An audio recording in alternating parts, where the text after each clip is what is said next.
Welcome, my dear friends, to the warmth of the flickering fire.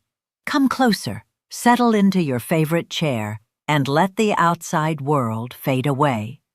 For 10 long years, 3 siblings lived under the exact same sky, breathing the same air, yet they acted as if the others had simply ceased to exist, until the day a small, wax-sealed envelope arrived, carrying a message from the grave that would change everything.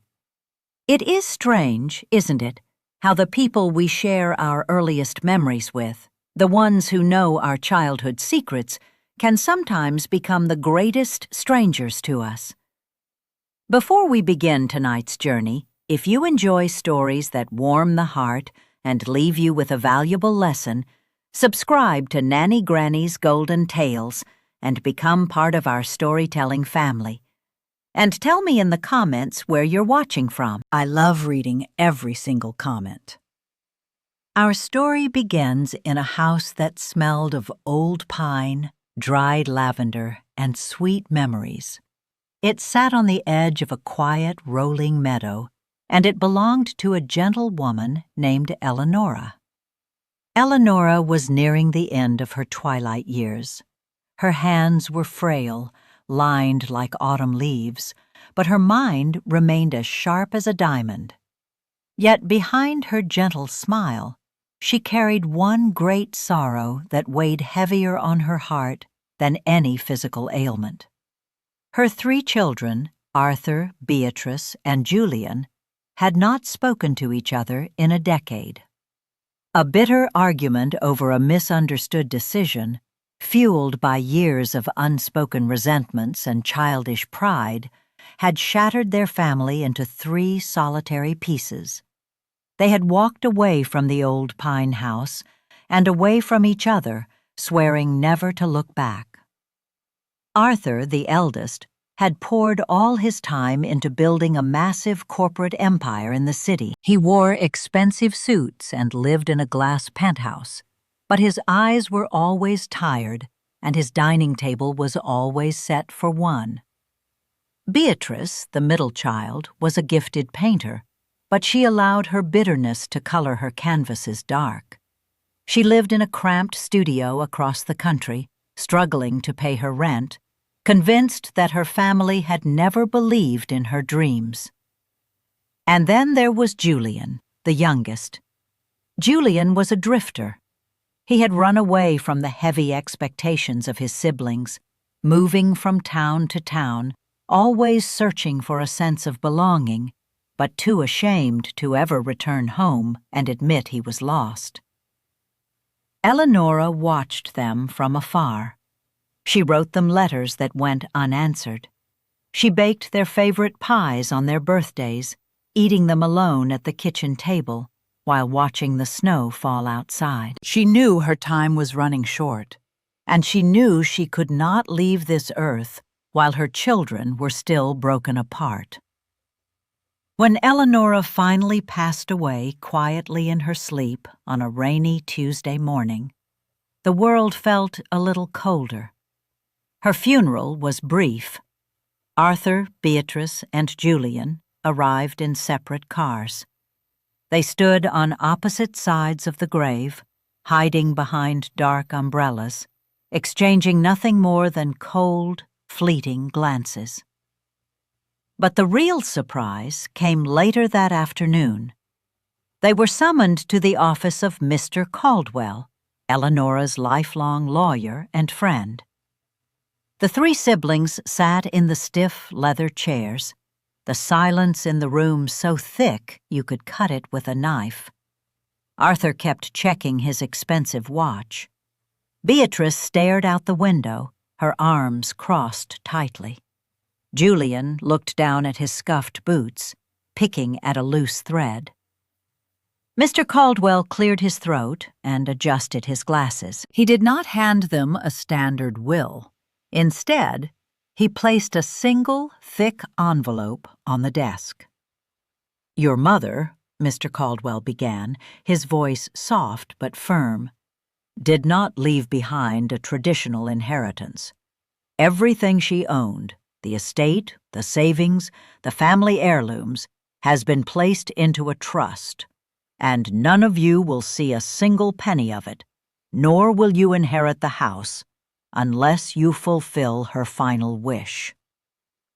Arthur frowned, leaning forward. "What wish? Just give us the paperwork, Caldwell. I have a flight back to the city tonight." Mr. Caldwell slowly opened the envelope and pulled out a letter written in Eleanora's elegant, looping handwriting. "I am afraid you won't be flying anywhere, Arthur. Not if you want your share." He began to read. "My dearest Arthur, Beatrice, and Julian, if you are hearing this, I am finally at peace. But my spirit cannot rest knowing you are divided. I leave you nothing today. However, you may claim the entire estate, split equally, on one strict condition. You must spend the next 7 days living together in our old house. And together, with your own hands, you must restore the glass greenhouse in the backyard. If any of you leaves the property, or if the greenhouse is not fully restored by sunset on the 7th day, everything I own will be donated to charity. Love, Mother." Beatrice laughed, a harsh, dry sound. "A greenhouse? She wants us to do manual labor? I don't have time for this." "Neither do I," Arthur snapped. "I'll hire a crew. I can have it rebuilt by tomorrow afternoon." "You cannot," Mr. Caldwell interrupted. "The terms are absolute. Your own hands. No outside help. No leaving the grounds. You have groceries stocked in the kitchen for a week. The clock starts now." The three siblings looked at each other, really looked at each other, for the first time in 10 years. Beneath the anger, there was exhaustion. They all desperately needed the inheritance. Arthur's company was secretly on the verge of bankruptcy. Beatrice was facing eviction, and Julian had nowhere else to go. Reluctantly, they drove back to the old pine house. The first night was unbearable. They claimed separate bedrooms, locking their doors. The house echoed with the ghosts of their childhood, the marks on the doorframe where their mother used to measure their heights, the faded photographs on the mantel of 3 smiling children holding hands. The next morning, the reality of their task set in. They stood before the old greenhouse. It was a complete wreck. The glass panes were shattered, the wooden frames were rotting, and wild, thorny vines had choked the life out of the beautiful flowers Elenora used to grow. It looked like an impossible mountain to climb. "Well," Arthur sighed, rolling up the sleeves of his designer shirt, "let's just get this over with." The first 2 days were filled with bitter silence and sharp words. They bumped into each other, stepping on toes. Arthur barked orders like a CEO, which immediately caused Beatrice to throw down her tools in rebellion. Julian tried to keep the peace, but his timid nature only annoyed them both. On the afternoon of the 3rd day, a heavy rainstorm rolled in, forcing them to take shelter inside the dilapidated greenhouse. The roof leaked, dripping cold water onto their shoulders. "This is ridiculous," Beatrice muttered, shivering as she wrapped her paint-stained jacket tighter around herself. "She's punishing us from the grave." "She's making us work for what's ours," Arthur corrected, wiping mud from his forehead. "Is that all this is to you?" Julian finally spoke up, his voice trembling slightly. "A transaction? We're standing in the place she loved most, and all you two can think about is the money." Arthur turned, glaring at his little brother. "Don't lecture me, Julian. You ran away. You left me to deal with her hospital visits when her health first started failing years ago. You vanished." Julian's eyes filled with tears. I didn't vanish because I didn't care. I left because I couldn't bear the disappointment in her eyes. I failed out of college. I failed at every job you got me, Arthur. I was the broken piece of this family, so I removed myself." Beatrice softened, looking at her youngest brother. "Julian, Mom was never disappointed in you. She worried about you. She used to sit by the window every evening, hoping to see you walking up the driveway." The rain battered against the remaining glass panes. For a long moment, nobody spoke. The thick wall of pride that had separated them for a decade finally showed its first crack. If you're enjoying this story so far, please take a moment to like the video. It helps these stories reach more people who need a little inspiration today. On the fourth day, the sun returned, and so did an unexpected visitor. An old pickup truck rattled up the driveway, and out stepped Mr. Henderson, the elderly farmer who lived down the road. He carried a large wooden toolbox and a thermos of hot coffee. "Mr. Henderson," Arthur said, wiping his dirty hands on a rag, "you know we can't accept outside help. The lawyer's rules." The old man chuckled, his eyes crinkling warmly. "I'm not here to help you build, Arthur. I'm just here to deliver something your mother left in my barn for safekeeping." He reached into the truck and pulled out a dusty, ornate wooden box, locked with a heavy brass padlock. He handed it to Beatrice. "What is this?" she asked, running her fingers over the carved wood. "Your mother told me to bring this to you on the fourth day," Mr. Henderson said softly. "But there's a catch. She hid 3 keys to open it, and she hid them right here, inside the greenhouse dirt. You'll have to dig carefully." With a tip of his hat, the old man drove away, leaving the siblings staring at the mysterious box. The dynamic between them instantly shifted. The chore of rebuilding the greenhouse suddenly became a treasure hunt. They began to work with a new energy, carefully sifting through the soil as they cleared away the dead roots and replaced the wooden frames. "I found one!" Julian shouted on the 5th morning, holding up a small, mud-caked silver key. He had unearthed it while digging out a stubborn rosebush. Arthur slapped him on the back, a genuine booming laugh escaping his chest. It was a sound Beatrice hadn't heard since they were teenagers. "Good job, little brother. Let's keep going." As they worked side by side, the silence was replaced by conversation. At first it was just small talk, passing the hammer, asking for nails. But as the sun set each evening, and they sat on the porch drinking sweet tea, the walls continued to crumble. "I was jealous of you, Bea," Arthur confessed one night under a blanket of stars. "You had the courage to pursue your art. I just did what I thought was safe. I made money, but I am so incredibly lonely." Beatrice looked at her older brother, her eyes wide. "Jealous of me? Arthur, I was angry because I thought you looked down on me. I thought you viewed me as a failure." "Never," Arthur whispered, shaking his head. "I bought your first 3 paintings under an anonymous name, just to make sure you could pay your rent." Tears spilled down Beatrice's cheeks. "That was you?" Julian reached out, taking both of their hands. The grip was tight, desperate, as if they were holding on to a lifeline. On the afternoon of the 6th day, Beatrice found the 2nd key wedged inside a hollowed-out piece of brick near the irrigation pipes.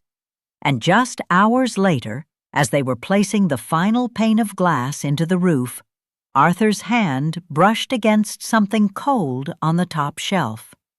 The 3rd key. They stepped back, covered in dirt, sweat, and sawdust, and looked at their creation. The greenhouse was magnificent.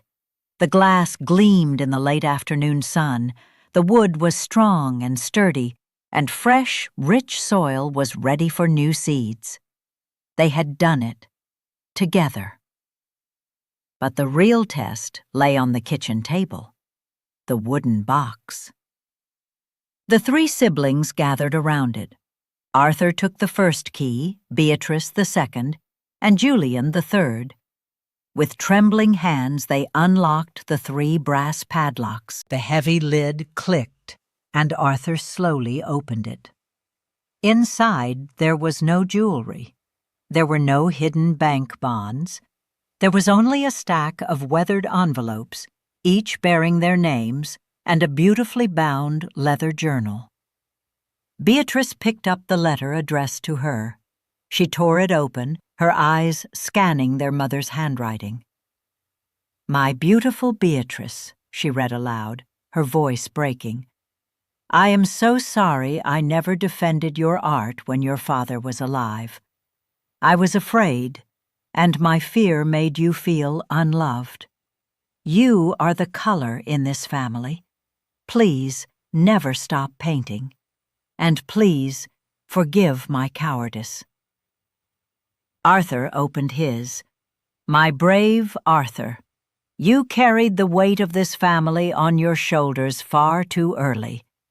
I let you become the parent when I was paralyzed by my own grief. It made you hard, and it made you push your brother and sister away. It is okay to put the weight down now. It is okay to need them." Finally, Julian unfolded his letter. Tears were already falling from his chin. "My sweet Julian, you never had to earn your place in my heart.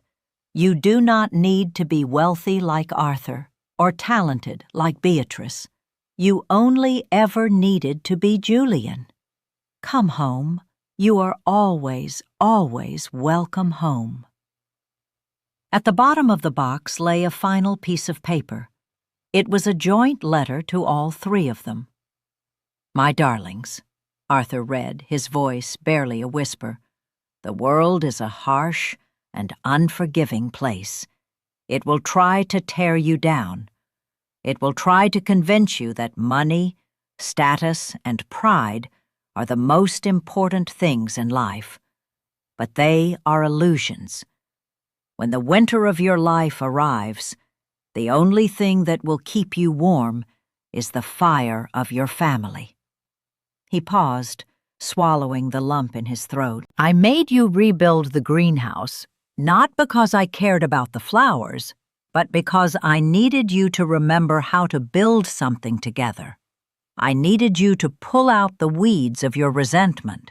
I needed you to see that even something completely shattered can be put back together, more beautiful than before, if you are willing to put in the work." The letter concluded with one final sentence. "The inheritance is yours, but I pray you have already found the real treasure." The three siblings looked at each other. The 10 years of bitterness, the misunderstood intentions, the pride and the ego, all of it washed away in a flood of healing tears. Arthur reached out, pulling Beatrice and Julian into a deep, desperate embrace. They stood in the kitchen of their childhood home, holding on to each other, finally whole again. The next morning, exactly at sunrise on the 7th day, Mr. Caldwell drove up the driveway. He stepped out of his car, carrying a briefcase, his eyes scanning the pristine, gleaming greenhouse in the backyard. He walked into the house and found Arthur, Beatrice, and Julian sitting at the kitchen table, drinking coffee and laughing. It was a sound that made the old lawyer smile.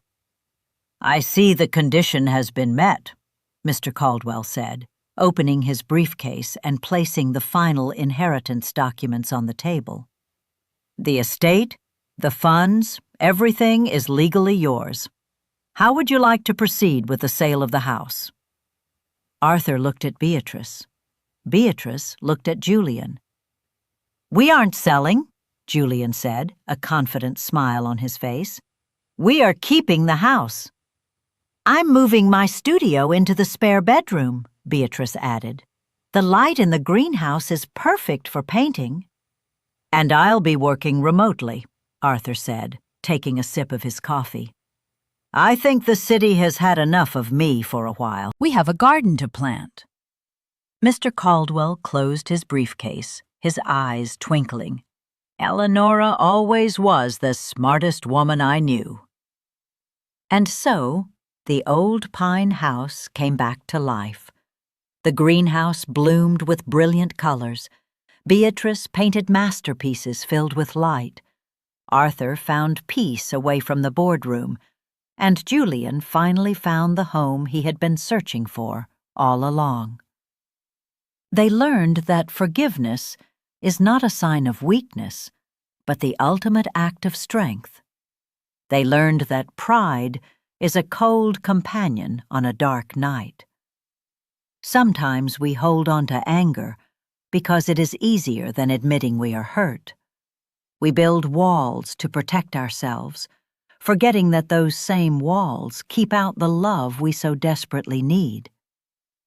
Eleonora's final wish wasn't about a greenhouse. It was about creating a space where her children had no choice but to face each other, to see the shared pain in their eyes, and to remember the unbreakable bond of their blood. And that, my dear friends, is why a family united by love and forgiveness is worth more than all the gold in the world. If this story touched your heart, don't forget to subscribe to Nanny Granny's Golden Tales for more timeless tales and endless wisdom. And tell me in the comments, what lesson did you learn from today's story?